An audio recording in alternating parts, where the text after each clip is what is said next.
أكاديمية بيان للتعلم عن بعد تقدم لكم هذه المادة.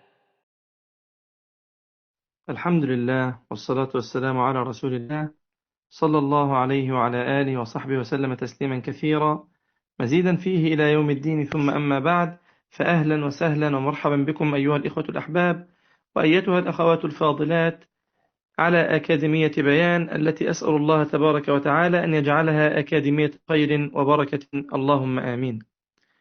وموعدنا الليلة إن شاء الله تعالى مع مجلس جديد ومتجدد إن شاء الله تعالى من مجالس التفسير. وموعدنا الليلة إن شاء الله تبارك وتعالى مع سورة الجن. وسورة الجن سورة مكية، وعدد آياتها 28 آية. وبين يدي السورة هناك أمر أود أن أنبه عليه، وهو ما كان يحدث من أمر الجن في استراق السمع. يروي لنا الإمام البخاري رحمه الله تعالى طرفا من هذا، حيث قال الإمام البخاري رحمه الله تعالى بإسناده عن أبي هريرة رضي الله تعالى عنه يقول: إن نبي الله صلى الله عليه وسلم قال: إذا قضى الله الأمر في السماء ضربت الملائكة بأجنحتها خضعانا لقوله كأنه سلسلة على صفوان، فإذا فزع عن قلوبهم قالوا: ماذا قال ربكم؟ قالوا للذي قال، يعني يجيبونه، قالوا: الحق وهو العلي الكبير. فيسمعها مسترق السمع ومسترق السمع هكذا بعضه فوق بعض، وهم الجن. ووصف سفيان بيده فحرفها وبدد بيده أصابعه، فيسمع الكلمة فيلقيها إلى من تحته، ثم يلقيها الآخر إلى من تحته، حتى يلقيها على لسان الساحر أو الكاهن، فربما أدركه الشهاب قبل أن يلقيها، وربما ألقاها قبل أن يدركه، فيكذب معها 100 كذبة، فيقال: أليس قد قال لنا يوم كذا وكذا كذا وكذا، فيصدق بتلك الكلمة التي سمعت في السماء. هذا الحديث أيها الأحباب فيه بيان لشأن الجن وما كانوا يصنعون من استراق السمع. ماذا كانوا يصنعون؟ كانوا يقفون فوق أكتاف بعضهم البعض كما حرف سفيان، فإذا ما استرقوا السمع، أخذوا الخبر من السماء، يلقيه من فوق اللي هو بالقرب من السماء إلى من تحته، ومن تحته إلى من تحته، إلى أن يصل الخبر إلى من على الأرض، ويذهب بهذا الخبر إلى الكاهن أو الساحر. فلما اقترب الأمر من بعثة النبي صلى الله عليه وسلم، أصبح الأمر فيه تشديد على استراق السمع من السماء، كما قال الله تبارك وتعالى: ولقد زينا السماء الدنيا بمصابيح وجعلناها رجوما للشياطين وأعتدنا لهم عذاب السعير. فكانت هذه النجوم من جملة أعمالها أو ما خلقت له أنها تكون رجوما للشياطين، يرجمون بها. فهذا الذي حدث، وهذه كلها مقدمة بين يدي سورة الجن، حيث وجدوا صعوبة وأخذوا يلقون بالشهب، فقال كبيرهم: ما كان هذا أو ما حدث هذا إلا لأمر عظيم، فاذهبوا يمنة ويسرى وجوبوا الأرض حتى تأتوا بالخبر. فأخذ الجن ينطلقون شرقا وغربا، وكان من جملة هؤلاء مجموعة من الجن انطلقوا عند وادي نخلة، فإذا بالنبي صلى الله عليه وسلم جالس أو يصلي الفجر مع أصحابه ويقرأ القرآن. وفي ذلك يقول الله تبارك وتعالى في سورة الأحقاف أيضا: وإذ صرفنا إليك نفرا من الجن يستمعون القرآن فلما حضروه قالوا أنصتوا فلما قضي ولوا إلى قومهم منذرين قالوا يا قومنا إنا سمعنا كتابا أنزل من بعد موسى مصدقا لما بين يديه يهدي إلى الحق وإلى طريق مستقيم يا قومنا أجيبوا داعي الله وآمنوا به يغفر لكم من ذنوبكم ويجركم من عذاب أليم ومن لا يجب داعي الله فليس بمعجز في الأرض وليس له من دونه أولياء أولئك في ضلال مبين.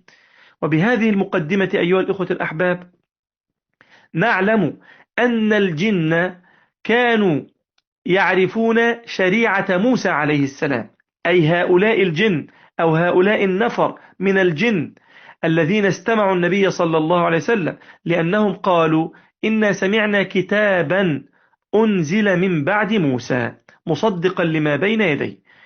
وبعد هذه المقدمة طبعا من جملة الأشياء أيضا أن العرب كانوا إذا نزلوا واديا كانوا يقولون نعوذ بسيد هذا الوادي من سفهائه، وبذلك فكانوا يستعينون بالجن، يعني الأكابر فيهم أو الرؤساء فيهم أو الأقوياء منهم يستعيذ بهم هؤلاء العرب في الجاهلية من السفهاء، يعني حتى لا يتعرضوا لإيذاء أو لأذى من سفهاء الجن. وكل هذا ورد الحديث عنه في سورة الجن التي نتحدث عنها إن شاء الله تبارك وتعالى. قال الله تبارك وتعالى فيها: أعوذ بالله من الشيطان الرجيم، بسم الله الرحمن الرحيم. قل أوحي إلي أنه استمع نفر من الجن فقالوا إنا سمعنا قرآنا عجبا يهدي إلى الرشد فآمنا به ولن نشرك بربنا أحدا وأنه تعالى جد ربنا ما اتخذ صاحبة ولا ولدا وأنه كان يقول سفيهنا على الله شططا وأنا ظننا أن لن تقول الإنس والجن على الله كذبا وأنه كان رجال من الإنس يعوذون برجال من الجن فزادوهم رهقا وأنهم ظنوا كما ظننتم أن لن يبعث الله أحدا. يقول الله تبارك وتعالى آمرا رسوله صلى الله عليه وسلم أن يخبر قومه، طبعا قومه من قريش. وفي هذه السورة بالمناسبة تبكيت وتقريع للكفار من قريش بأن الجن استمعوا للنبي صلى الله عليه وسلم وآمنوا بما جاء به النبي صلى الله عليه وسلم في الوقت الذي أعرض عنه المشركون من العرب ومن قريش. فأمر الله تبارك وتعالى نبيه صلى الله عليه وسلم أن يخبر قومه أن الجن استمعوا القرآن فآمنوا به وصدقوه وانقادوا له. فقال الله تبارك وتعالى قل أوحي إلي أنه استمع نفر من الجن فقالوا إنا سمعنا قرآنا عجبا يهدي إلى الرشد، يعني إلى السداد والنجاح. طيب النفر يا إخواني قال بعض المفسرين هو دون 20، وقال بعض المفسرين هو دون 10، في حين قال المفسرون أو بعضهم بأن النفر الذين استمعوا إلى النبي صلى الله عليه وسلم في وادي نخلة كانوا 7 أو 9. هؤلاء هم الذين استمعوا. وهنا أيضا فائدة لغوية في قول ربنا تبارك وتعالى قل أوحي إلي أنه استمع، فاستمع يعني استمعوا وأنصتوا وكانوا منتبهين لقراءة النبي صلى الله عليه وسلم. وفرق بين السماع والاستماع. لذا قال الله تبارك وتعالى في شأن المؤمنين: وإذا سمعوا اللغو أعرضوا عنه. نعم، سمعوا كما لو مشى إنسان في الشارع فسمع أصواتا وصخبا وغناء فلم ينتبه له ولم يعره سمعه، إنما مضى في طريقه دون أن يلتفت، بخلاف الاستماع، فإن الاستماع فيه مزيد من التركيز والانتباه. لذا قال الله تبارك وتعالى: فإذا قرئ القرآن فاستمعوا له وأنصتوا لعلكم ترحمون. وهنا يقول الله تبارك وتعالى: قل يا محمد، قل يا نبينا، قل أوحي إلي أنه استمع نفر من الجن فقالوا، أي هؤلاء النفر عندما عادوا إلى قومهم، كما قال الله تبارك وتعالى في سورة الأحقاف: فلما قضي ولوا إلى قومهم منذرين. وفي هذا بيان أن هؤلاء النفر بعدما استمعوا إلى النبي صلى الله عليه وسلم آمنوا، لأنهم لا يذهبون وينذرون قومهم إلا لشيء قد وقر في قلوبهم وصدقوه وآمنوا به، فذهبوا إلى قومهم وقالوا: إنا سمعنا قرآنا عجبا. نعم، فالقرآن فيه هدى ونور وشفاء، وننزل من القرآن ما هو شفاء ورحمة للمؤمنين. وهنا يقول الله تبارك وتعالى على لسان الجن: يهدي إلى الرشد. نعم، قال الله تبارك وتعالى في صدر سورة البقرة: ألف لام ميم ذلك الكتاب لا ريب فيه هدى للمتقين. وقال الله تبارك وتعالى في سورة الإسراء كذلك: إن هذا القرآن يهدي للتي هي أقوم.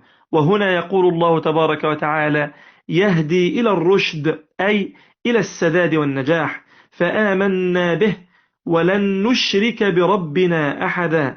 وهذا المقام شبيه بقوله تعالى كما قدمت لكم أيها الأحباب: وإذ صرفنا إليك نفرا من الجن يستمعون القرآن. نعم، وقول ربنا تبارك وتعالى: وأنه تعالى جد ربنا. جد أي عظمة ربنا وغنى ربنا سبحانه وبحمده، فإن الله عز وجل صاحب الغنى وصاحب الفضل وصاحب المجد سبحانه وبحمده، ولا ينفع ذا الجد منك الجد، يعني وهذا من دعاء النبي صلى الله عليه وسلم، يعني لا ينفع صاحب غنى غناه بين يديك يا ربنا. نعم، فمن بطأ به عمله لم يسرع به نسبه. وهنا أرادوا أن ينزهوا ربهم سبحانه وبحمده وربنا ورب كل شيء بأن الله تبارك وتعالى ما اتخذ صاحبة ولا ولدا. وفي هذه الآية بيان آخر لشأن هؤلاء، بأن بأن إبليس كان يعلمهم هذه العقائد الفاسدة الباطلة. طيب، ستأتي الآية التي بعدها دليل على ذلك: وأنه تعالى جد ربنا، أي فعله وأمره وقدرته. عن ابن عباس قال: جد الله آلاؤه وقدرته ونعمته على خلقه. وقال قتادة: تعالى جلاله وعظمته وأمره. وقال سعيد بن جبير: تعالى جد ربنا، أي تعالى ربنا سبحانه وبحمده، ما اتخذ صاحبة ولا ولدا، أي تعالى عن اتخاذ الصاحبة والأولاد. أي قالت الجن: تنزه الرب جل جلاله حين أسلموا وآمنوا بالقرآن عن اتخاذ الصاحبة والولد. ثم قالوا: وأنه كان يقول سفيهنا على الله شططا. سفيهنا يعني المراد بقولهم سفيهنا يعني إبليس، لأنه كان كما قدمت لكم يعلمهم العقيدة الفاسدة الباطلة بأن الله تبارك وتعالى تعالى جد ربنا عن ذلك قد اتخذ صاحبة وولدا، هكذا قال إبليس لهم. شطط أي جورا، وأنه كان يقول سفيهنا على الله شططا، يعني كذبا وزورا وبهتانا وظلما كبيرا. ويحتمل أيضا أيها الأحباب أن يكون المراد بقولهم سفيهنا اسم جنس لكل من زعم أن لله صاحبة أو ولدا، ولهذا قالوا وأنه كان يقول سفيهنا أي قبل إسلامه على الله شططا، أي باطلا وزورا. ولهذا قال الله تبارك وتعالى بعد ذلك حاكيا عنهم: وأنا ظننا أن لن تقول الإنس والجن على الله كذبا. سبحان الله، يعني كأنهم كانوا على فطرة لا يعتقدون أن يكذب أحد من الإنس أو الجن على رب العالمين سبحانه وبحمده. أي ما حسبنا أن الإنس والجن يتمالؤون على الكذب على الله تعالى في نسبة الصاحبة والولد إليه. فلما سمعنا هذا القرآن وآمنا به علمنا أنهم كانوا يكذبون على الله في ذلك. وقوله سبحانه وبحمده: وأنه كان رجال من الإنس يعوذون برجال من الجن فزادوهم رهقا، أي كنا نرى أن لنا فضلا على الإنس. لماذا؟ لأنهم كانوا يعوذون بنا، أي إذا نزلوا واديا كما قدمت لكم أو مكانا موحشا من البراري وغيرها، كما كانت عادة العرب في جاهليتها، يعوذون بعظيم ذلك المكان من الجان أن يصيبهم بشيء يسوءهم، كما كان أحدهم يدخل بلاد أعدائه في جوار رجل كبير وذمامه وخفارته، فلما رأت الجن أن الإنس يعوذون بهم من خوفهم منهم زادوهم رهقا، أي تطلعوا وتجرؤوا، فزادوهم خوفا وإرهابا وذعرا على حتى بقوا أشد منهم مخافة وأكثر تعوذا بهم، كما قال قتادة: فزادوهم رهقا، أي إثما، وازدادت الجن عليهم بذلك جراءة. وعن عكرمة قال: كان الجن يفرقون من الإنس، سبحان الله، هذا بادئ الأمر، كما يفرق الإنس منهم أو أشد. فكان الإنس إذا نزلوا واديا هرب الجن، فيقول سيد القوم: نعوذ بسيد أهل هذا الوادي، فقال الجن: نراهم يفرقون منا كما نفرق منهم، فدنوا من الإنس فأصابوهم بالخبل والجنون. فذلك قوله تعالى: وأنه كان رجال من الإنس يعوذون برجال من الجن فزادوهم رهقا. قيل رهقا أي خوفا، وأنهم ظنوا كما ظننتم أن لن يبعث الله أحدا، أي لن يبعث الله بعد هذه المدة رسولا. قاله الكلبي وابن جريج. طبعا وقد كانت المدة يعني تربو على 500 سنة ما بين نبي الله عيسى عليه السلام ونبي الله محمد صلى الله عليه وسلم. إذن أيها الأحباب، هذا طرف مما قالته الجن بعد استماعهم للنبي صلى الله عليه وسلم، وأخذوا يحكون أو يقصون ما كان من شأنهم قبل مبعث النبي صلى الله عليه وسلم، أو السبب الذي كان من ورائه اطلاعهم على قراءة النبي صلى الله عليه وسلم وإيمانهم، يعني السبب الذي كان من ورائه الفرج. ونقول أيها الإخوة الأحباب، يعني من المحن تأتي المنح. اسمع ماذا قال ربنا تبارك وتعالى بعد ذلك.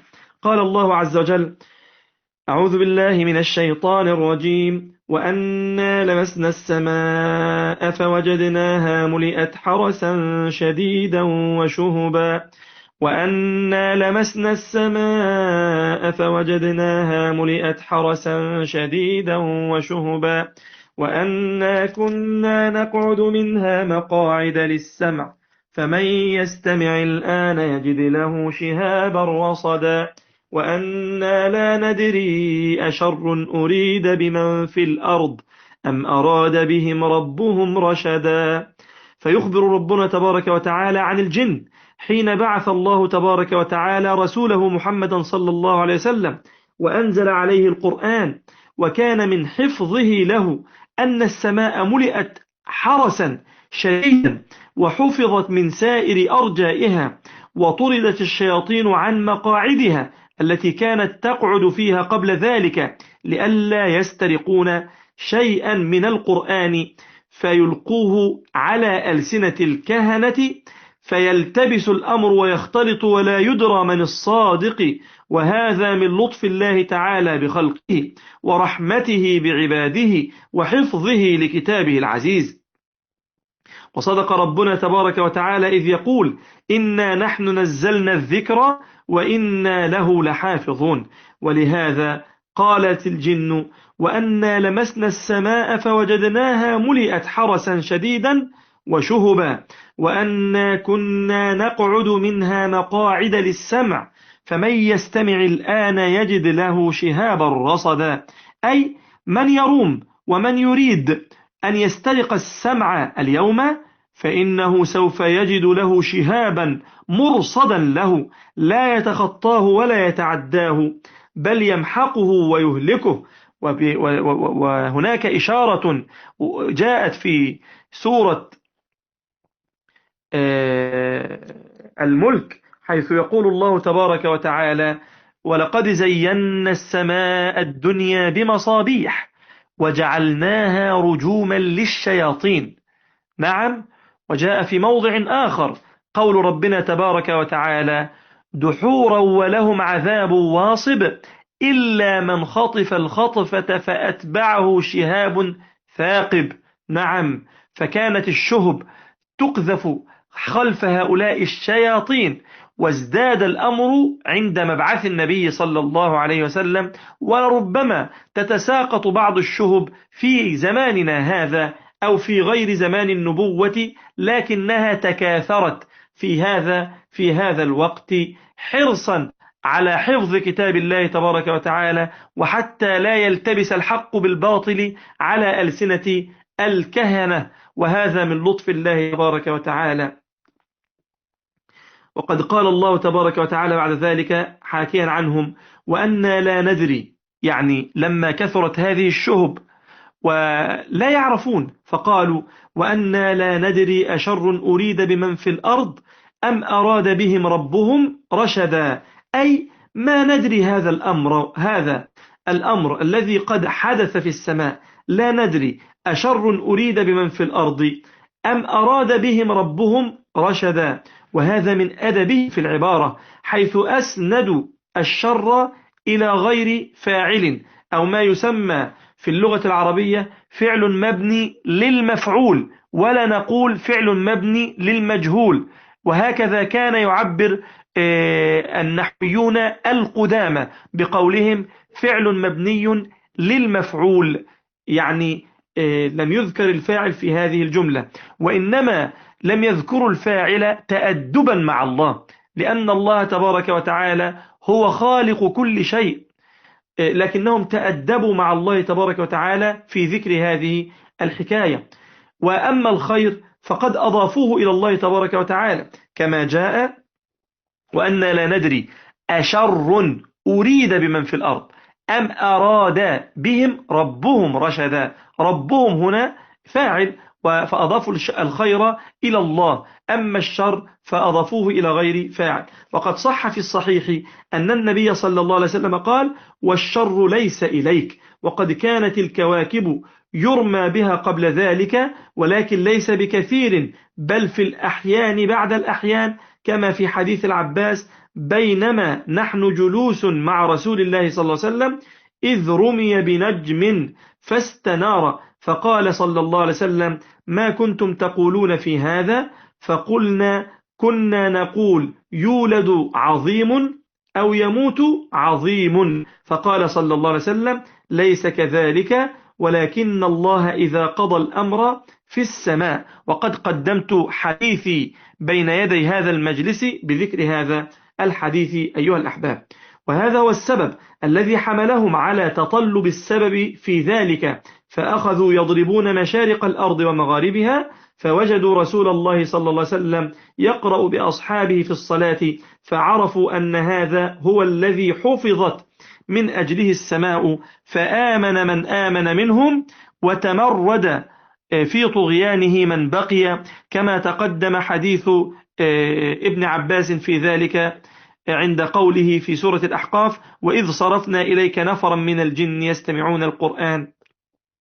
هكذا قال ابن كثير رحمه الله تعالى: ولا شك أنه لما حدث هذا الأمر وهو كثرة الشهب في السماء والرمي بها، هال ذلك الإنس والجن وانزعجوا له وارتاعوا لذلك وظنوا أن ذلك لخراب العالم.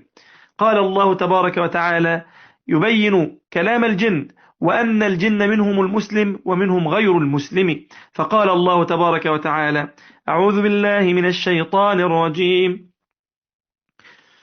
وأنا منا الصالحون ومنا دون ذلك كنا طرائق قددا وأنا ظننا أن لن نعجز الله في الأرض ولن نعجزه هربا وأنا لما سمعنا الهدى آمنا به فمن يؤمن بربه فلا يخاف بخسا ولا رهقا وأنا منا المسلمون ومنا القاسطون فمن أسلم فأولئك تحروا رشدا وأما القاسطون فكانوا لجهنم حطبا وأن لو استقاموا على الطريقة لأسقيناهم ماء غدقا لنفتنهم فيه ومن يعرض عن ذكر ربه يسلكه عذابا صعدا.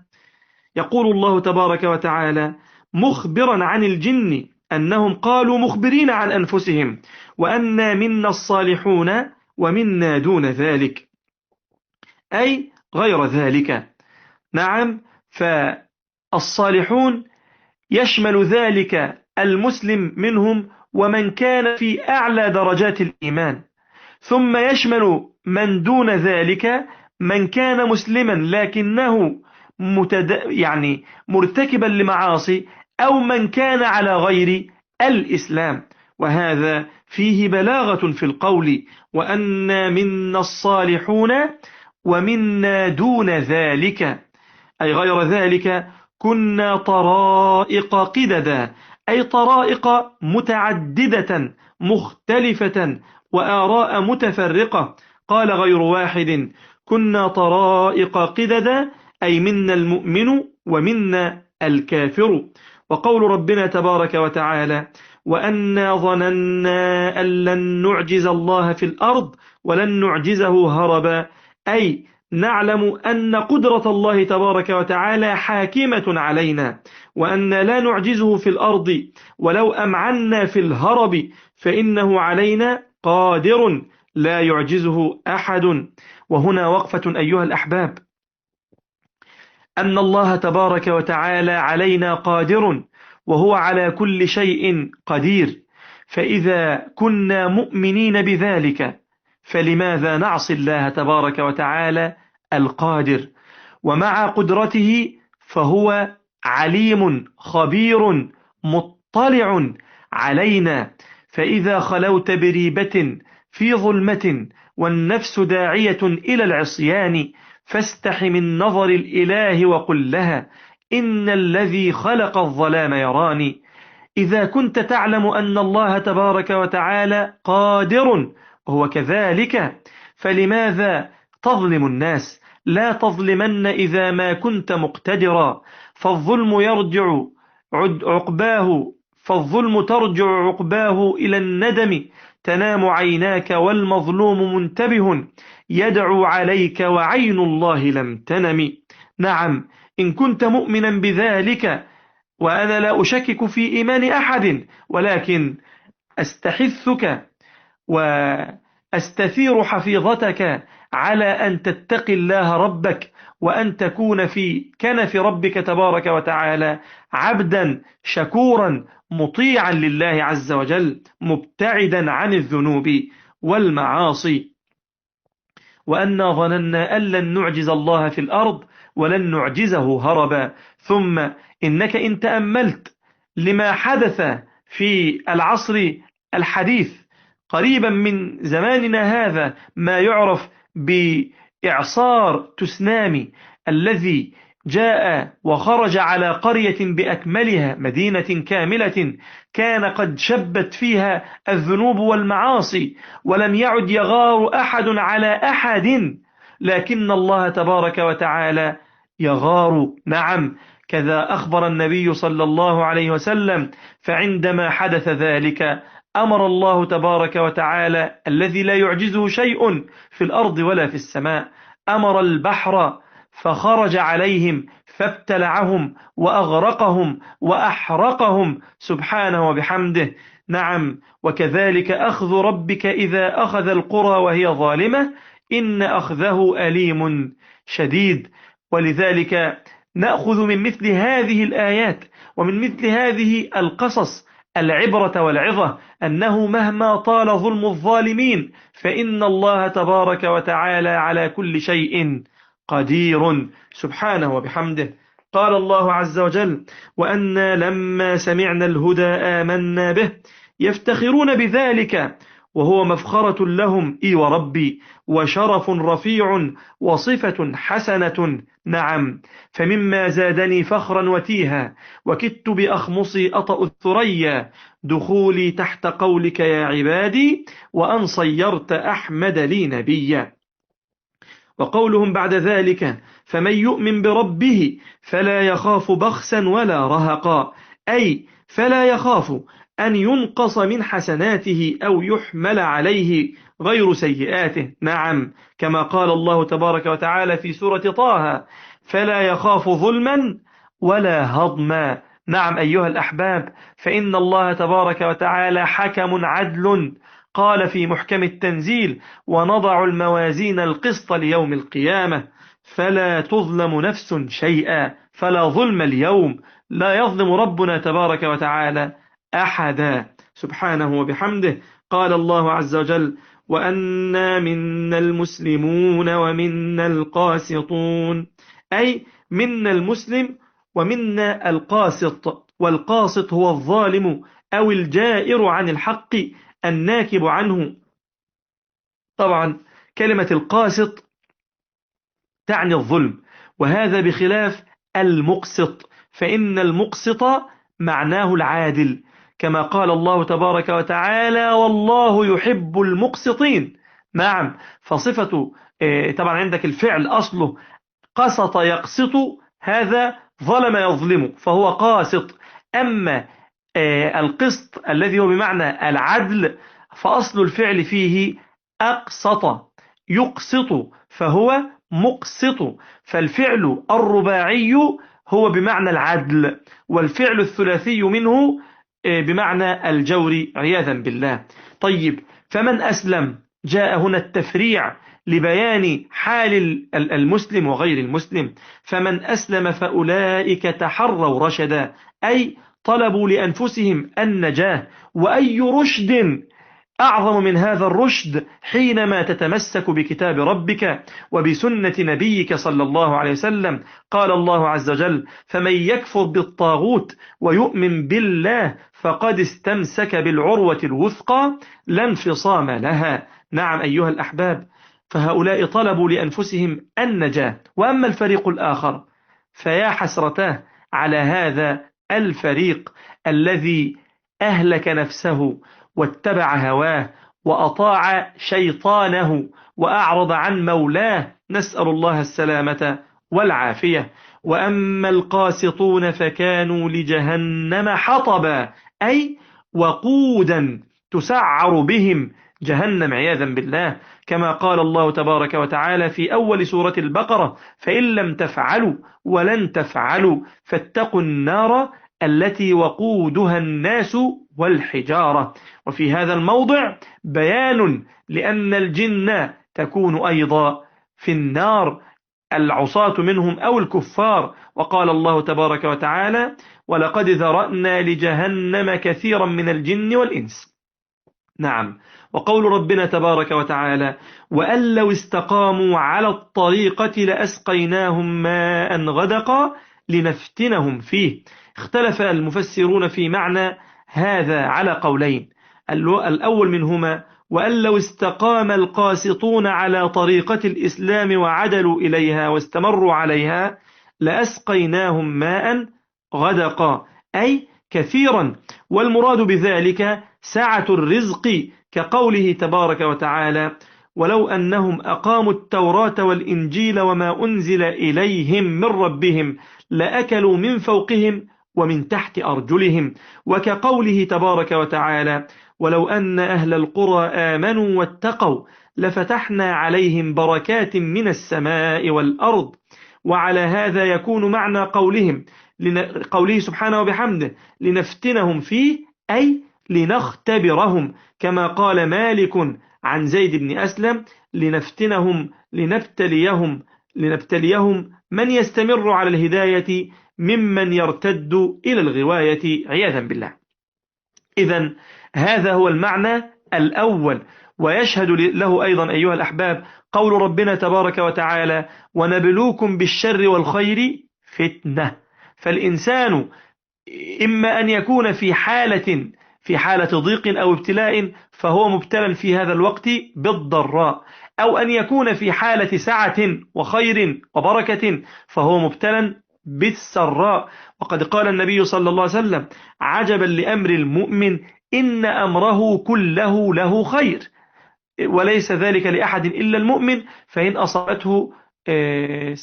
أصابته ضراء صبر فكان خيرا له، وإن أصابته سراء شكر فكان خيرا له. وهذا ما ينبغي أن يكون عليه المسلم. ولذا قال الله تبارك وتعالى في 4 مواطن في القرآن الكريم: إن في ذلك لآيات لكل صبار شكور، أي مؤمن. فالدين قسمان: شكر وصبر. فهؤلاء لو تركوا الكفر وتمسكوا بالإسلام فإن الله تبارك وتعالى سوف يوسع عليهم وينزل عليهم البركات، ثم إن هذه البركات تعد فتنة. لماذا؟ لأن الإنسان مبتلى بالسراء والضراء. وأما القول الثاني في تفسير هذه الآية: وأن لو استقاموا على الطريقة، أي الضلال عياذا بالله وليس الإسلام، لأسقيناهم ماء غدقا، أي لأوسعنا عليهم الرزق استدراجا، كما قال الله تبارك وتعالى: فلما نسوا ما ذكروا به فتحنا عليهم أبواب كل شيء حتى إذا فرحوا بما أوتوا أخذناهم بغتة فإذا هم مبلسون.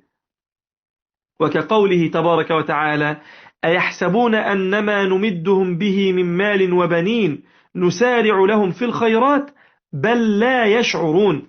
وهذا قول أبي مجلز لاحق ابن حميد. نعم، هكذا قال ابن كثير رحمه الله تعالى، فإنه قال في قوله تعالى: وأن لو استقاموا على الطريقة، أي طريقة الضلالة، وله اتجاه ويتأيد بقوله تعالى: لنفتنهم فيه. وأما قول ربنا تبارك وتعالى: ومن يعرض عن ذكر ربه يسلكه عذابا صعدا، أي عذابا مشقا شديدا موجعا مؤلما. وقيل جبل في جهنم عياذا بالله، وقيل بئر فيها. ثم بعد هذا التحذير جاء البيان بما صنعه النبي عليه الصلاة والسلام وما كان من شأنهم معه، حيث قال الله تبارك وتعالى: أعوذ بالله من الشيطان الرجيم: وأن المساجد لله فلا تدعوا مع الله أحدا وأنه لما قام عبد الله يدعوه كادوا يكونون عليه لبدا قل إنما أدعو ربي ولا أشرك به أحدا قل إني لا أملك لكم ضرا ولا رشدا قل إني لن يجيرني من الله أحد ولن أجد من دونه ملتحدا إلا بلاغا من الله ورسالاته ومن يعص الله ورسوله فإن له نار جهنم خالدين فيها أبدا. حتى إذا رأوا ما يوعدون فسيعلمون من أضعف ناصرا وأقل عددا. فهنا أيها الأحباب يقول الله تبارك وتعالى آمرا عباده أن يوحدوه في محال عبادته سبحانه وبحمده، وألا يدعى معه أحد ولا يشرك به، كما قال قتادة في قوله تبارك وتعالى وأن المساجد لله فلا تدعوا مع الله أحدا. قال كانت اليهود والنصارى إذا دخلوا كنائسهم وبيعهم أشركوا بالله، فأمر الله تبارك وتعالى نبيه صلى الله عليه وسلم أن يوحدوه وحده لا شريك له. وهنا ينبغي التنبيه أيها الأحباب على أنه لا ينبغي أن تبنى مساجد على قبور، ذلك لأن النبي صلى الله عليه وسلم حذر من ذلك، وفي هذه الآيات تحذير أيضا من هذا الأمر. وقد حذر النبي صلى الله عليه وسلم قبل وفاته عليه الصلاة والسلام بأيام، فقال ألا لعنة الله على اليهود والنصارى اتخذوا من قبور أنبيائهم مساجد، أو قال اتخذوا من قبور أنبيائهم وصالحيهم مساجد، ألا إني أنهاكم عن ذلك، ألا إني أنهاكم عن ذلك، ألا إني أنهاكم عن ذلك. نعم، فينهى عن إقامة مسجد على قبر. وطبعا هناك إشكالية لربما يشكل على بعض الناس من أن مسجد النبي صلى الله عليه وسلم يوجد به قبره عليه الصلاة والسلام، وقبر أبي بكر رضي الله تعالى عنه، وكذا قبر عمر رضي الله تعالى عن الجميع صلى الله عليه وسلم. والجواب أن القبر لم يكن في المسجد، إنما كان في غرفة السيدة عائشة رضي الله تعالى عنها، وكانت الغرفة في خارج المسجد. ثم إن التوسعة إنما كانت تحدث من الخلف ومن الجانب الآخر، ولا تحدث توسعة من الأمام حتى لا يدخل البيت أو القبر في المسجد. وما حدث ذلك في عهد الصحابة رضوان الله عليهم، وإنما حدث بعد ذلك بأمر أمير معين، وقد استشار أهل العلم فلم يشيروا عليه بهذا الرأي، فخالفهم وفعل ما فعل. لكن ابن القيم رحمه الله تعالى وهو في 107 يقول فأجاب رب العالمين دعاءه وأحاطه ب3 جدران. نعم، فبين وإن كان المسجد أو إن كان قبر النبي صلى الله عليه وسلم في غرفة في طرف المسجد، إلا أن الغرفة بينها وبين المسجد جدار، فهي في حكم الخارج. وأيا ما يكن فإن النبي صلى الله عليه وسلم حذر من إقامة المساجد على القبور ونهى عن ذلك، ولم نعلم أحدا من الصحابة فعل هذا، فلذلك يقدم قوله صلى الله عليه وسلم على الفعل الذي جاء بعد ذلك، ولا يجعل هذا حجة على القول الذي يقول إنه لا يجوز بناء المقابر أو المساجد على القبور.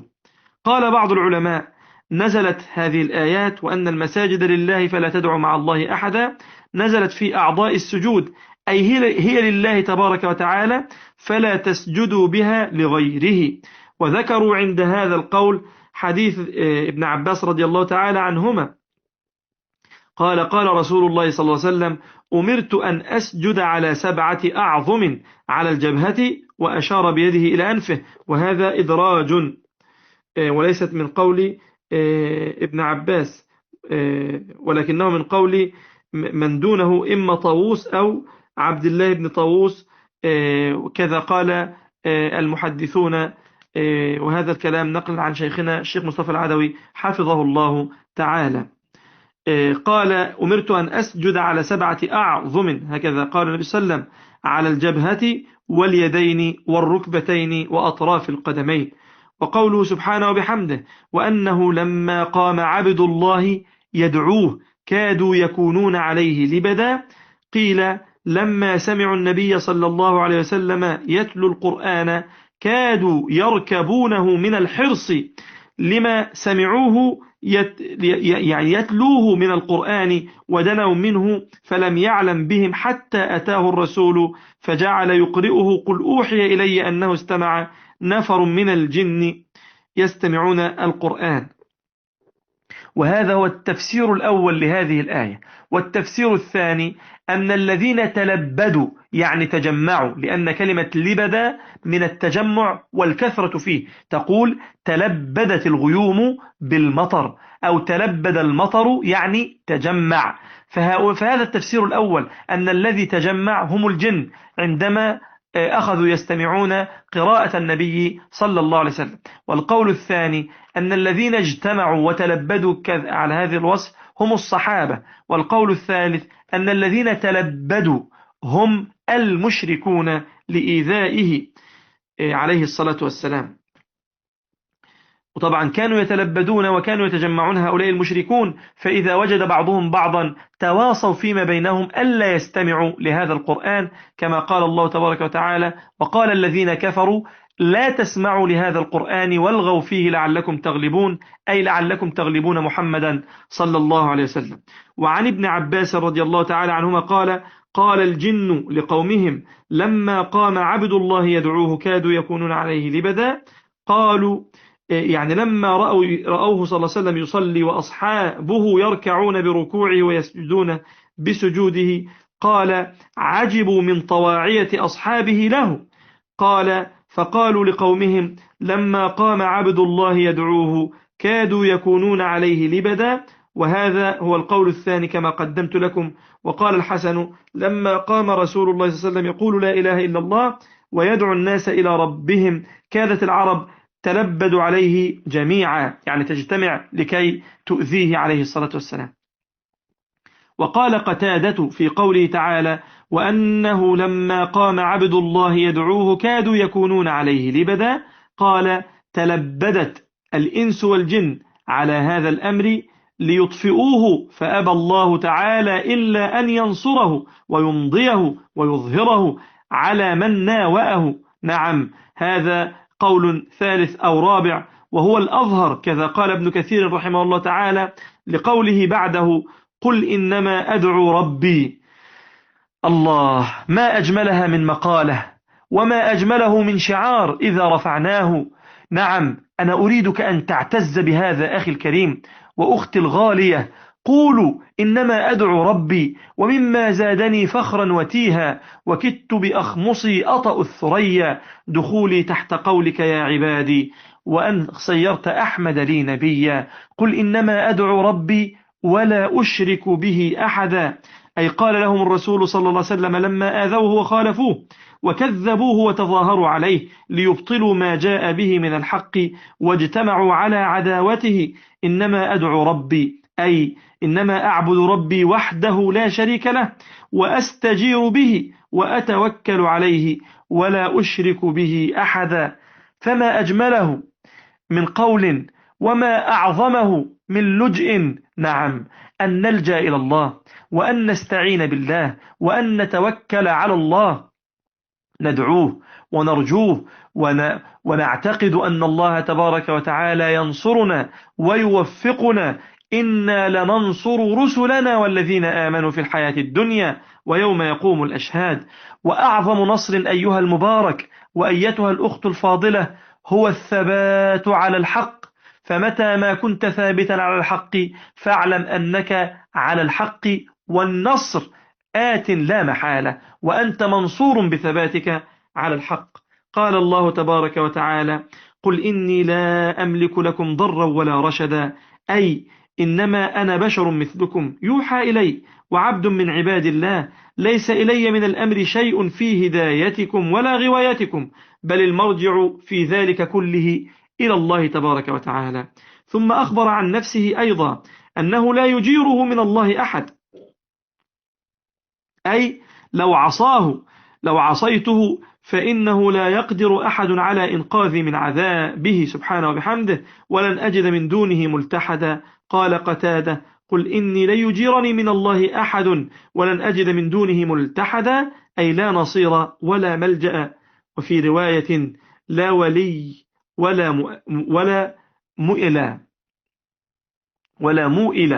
وقوله تبارك وتعالى إلا بلاغا من الله ورسالاته، قال بعضهم هو مستثنى من قوله قل إني لا أملك لكم ضرا ولا رشدا إلا بلاغا من الله ورسالاته، ويحتمل أن يكون استثناء من قوله تبارك وتعالى لا يجيرني من الله أحد، أي لا يجيرني منه ويخلصني إلا أن أبلغكم رسالة ربي، إلا إبلاغ الرسالة التي أوجب علي أداءها، كما قال الله تبارك وتعالى في سورة المائدة يا أيها الرسول بلغ ما أنزل إليك من ربك وإن لم تفعل فما بلغت رسالته والله يعصمك من الناس. وفي هذا الموطن أيها الأحباب يقول ابن القيم رحمه الله تعالى فبقدر بلاغك دين الله عز وجل بقدر عصمة الله لك، فبلغ دين الله وادع إلى الله وارفع رأسك عاليا لتعانق الجوزاء وأنت تبلغ دين الله تبارك وتعالى، واعلم أن الله عز وجل سيحفظك ويحفظ أولادك ويحفظ ذريتك، نعم أيها الأحباب، ويحفظ نسلك من بعدك. ألم تسمع قول الله تبارك وتعالى وليخشى الذين لو تركوا من خلفهم ذرية ضعافا خافوا عليهم فليتقوا الله، فتقوى الله تبارك وتعالى تكون سببا في حفظ نسلك وذريتك، وتقوى الله تبارك وتعالى تكون سببا في نصرتك وحفظك كذلك. أقصد بهذا الدعوة إلى الله. وقال الله عز وجل وأما الجدار فكان لغلامين يتيمين في المدينة وكان تحته كنز لهما وكان أبوهما صالحا، نعم أيها الأحباب. وقول ربنا تبارك وتعالى ومن يعص الله ورسوله فإن له نار جهنم خالدين فيها أبدا، أي إنما أبلغكم رسالة الله، فمن يعص بعد ذلك فله جزاء على ذلك نار جهنم. بس خلي بالك هذه النار خالدين فيها أبدا، وقد ورد الخلود المؤبد في القرآن الكريم، طبعا الخلود المؤبد في النار أعني في 3 مواضع في القرآن الكريم، الموضع الأول في سورة النساء، والثاني في سورة الأحزاب، وهذا هو الموضع الثالث. خالدين فيها أبدا أي لا محيد لهم عنها ولا خروج لهم منها. وقوله تبارك وتعالى حتى إذا رأوا ما يوعدون فسيعلمون من أضعف ناصرا وأقل عددا، أي حتى إذا رأى هؤلاء المشركين من الجن والإنس ما يوعدون يوم القيامة فسيعلمون يومئذ من أضعف ناصرا وأقل عددا، هم أم المؤمنون الموحدون لله تبارك وتعالى، يعني أيهما يكون الأضعف وأيهما يكون الأقوى؟ لا شك المشركون لا ناصر لهم بالكلية، وهم أقل عددا من جنود الله تبارك وتعالى، وما يعلم جنود ربك إلا هو. ثم إنه يقال يوم القيامة لتتبع كل أمة ما كانت تعبد، فيتبع من كان يعبد الشمس الشمس، ويتبع من كان يعبد القمر القمر، ويتبع من كان يعبد الطواغيت الطواغيت، ثم يقذف بهؤلاء في نار جهنم عياذا بالله. وفي ختام الآيات أيها الأحباب يقول الله تبارك وتعالى قل إن أدري أقريب ما توعدون أم يجعل له ربي أمدا، عالم الغيب فلا يظهر على غيبه أحدا إلا من ارتضى من رسول فإنه يسلك من بين يديه ومن خلفه رصدا ليعلم أن قد أبلغوا رسالات ربهم وأحاط بما لديهم وأحصى كل شيء عددا. يقول الله تبارك وتعالى آمرا رسوله صلى الله عليه وسلم أن يقول للناس ماذا يقول؟ يقول إنه لا علم له بوقت الساعة ولا يدري أقريب وقتها أم بعيد. قل إن أدري يعني ما أدري، لا أدري. قل إن أدري أقريب ما توعدون أم يجعل له ربي أمدا، أي مدة طويلة. وقد كان صلى الله عليه وسلم يسأل عن وقت الساعة فلا يجيب عنها، ولما تبدى له جبريل في صورة أعرابي كان فيما سأله أن قال يا محمد فأخبرني عن الساعة، قال ما المسؤول عنها بأعلم من السائل. ولما ناداه ذلك الأعرابي بصوت جهوري فقال: يا محمد، متى الساعة؟ قال عليه الصلاة والسلام: ويحك، إنها كائنة، فما أعددت لها؟ قال: أما إني لم أعد لها كثير صلاة ولا صيام، ولكني أحب الله ورسوله. الله أكبر عليها من مقالة. ومن جواب بعدها قال رسول الله صلى الله عليه وسلم: فأنت مع من أحببت. قال أنس: فما فرح المسلمون بشيء فرحهم بهذا الحديث، أي كفرحهم بهذا الحديث. نعم والله. فقال بعدها: فإني أحب رسول الله وأبا بكر وعمر، وأرجو أن أكون معهم وإن لم أعمل بعملهم. أيها المبارك، هل تحب رسول الله حقا صلى الله عليه وسلم؟ حبك للنبي عليه الصلاة والسلام ليست كلمة تقال، وليست شعارا يرفع، إنما هو تطبيق عملي لحبك للنبي صلى الله عليه وسلم. ويكون هذا التطبيق بماذا؟ باتباعك للنبي عليه الصلاة والسلام، بأن إذا رفع النبي صلى الله عليه وسلم قدمه اليمنى أن تضع قدمك اليمنى مكانه، فإن رفع قدمه اليسرى فضع قدمك اليسرى مكانه، وسر على دربه واستمسك بغرزه إلى أن تلقاه صلى الله عليه وسلم على الحوض، فتشرب من حوضه صلى الله عليه وسلم وتلقاه في الجنة. هذه حقيقة المحبة، أن تتبع النبي صلى الله عليه وسلم. فمحبتنا يعني الاتباع، يعني التمسك بما قاله رسول الله صلى الله عليه وسلم وبما قاله رب العالمين: قل إن كنتم تحبون الله فاتبعوني يحببكم الله. هذا وقد وردت أدلة كثيرة فيما يتعلق بشأن الساعة، وأن علمها عند ربي تبارك وتعالى، وعنده مفاتح الغيب لا يعلمها إلا هو. وقل لا يعلم من في السماوات والأرض الغيب إلا الله وما يشعرون أيان يبعثون. يسألونك عن الساعة أيان مرساها، فيما أنت من ذكراها إلى ربك منتهاها. يسألونك عن الساعة أيان مرساها، قل إنما علمها عند ربي لا يجليها لوقتها إلا هو، ثقلت في السماوات والأرض، لا تأتيكم إلا بغتة، يسألونك كأنك حفي عنها، قل إنما علمها عند الله. الآيات. نعم. وقول ربنا تبارك وتعالى: عالم الغيب فلا يظهر على غيبه أحدا إلا من ارتضى من رسول. هذه كقول ربنا تبارك وتعالى في آية الكرسي: ولا يحيطون بشيء من علمه إلا بما شاء. وهكذا قال الله تعالى هنا: إنه يعلم الغيب والشهادة وإنه لا يطلع أحد من خلقه على شيء من علمه إلا مما أطلعه تعالى عليه. ولهذا قال سبحانه وبحمده: عالم الغيب فلا يظهر على غيبه أحدا إلا من ارتضى من رسول. وهذا يعم الرسول الملكي والبشري. ثم قال الله عز وجل: فإنه يسلك من بين يديه ومن خلفه رصدا، أي يختصه بمزيد معقبات من الملائكة يحفظونه من أمر الله ويساوقونه على ما معه من وحي الله تبارك وتعالى.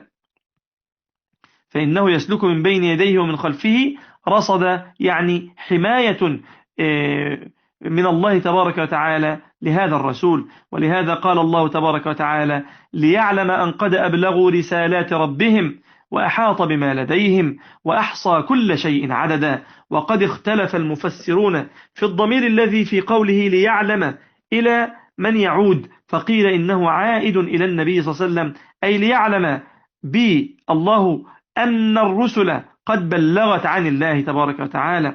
وقوله إلا من ارتضى من رسول فإنه يسلك من بين يديه ومن خلفه رصدا، قيل هي معقبات من الملائكة يحفظون النبي صلى الله عليه وسلم من الشياطين حتى يتبين الذين أرسل به إليهم.